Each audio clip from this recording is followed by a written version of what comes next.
अस्सलाम वालेकुम नाजरीन। 24 नवंबर को इमरान खान साहब ने कॉल दी है कि पूरे पाकिस्तान ने एहतजाज के लिए पुरअमन एहतजाज के लिए बाहर निकलना है। लेकिन माजी में आपने देखा कि डी चौक पे अली अमीन गंडापुर साहब ने जो किया और पीटीआई की जो दीगर क़यादत थी वो भी डी चौक पे अवाम को लीड करने के लिए मौजूद नहीं थी।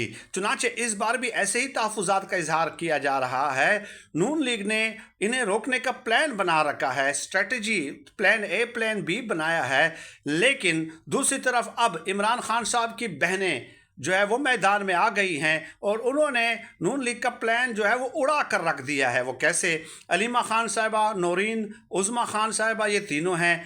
इनका प्लान ये है, इन तीनों बहनों का और पीटीआई का भी, ज़ाहिर है इन्हीं के ज़रिए इम्प्लीमेंट होगा कि अगर रोका जाता है तो पाकिस्तान की तमाम बड़ी शाहराहों को बंद कर दिया जाएगा। अब अगर पूरे के पूरे पाकिस्तान की बड़ी शाहराहों को बंद कर दिया जाए तो हुकूमत के लिए उससे निमटना बड़ा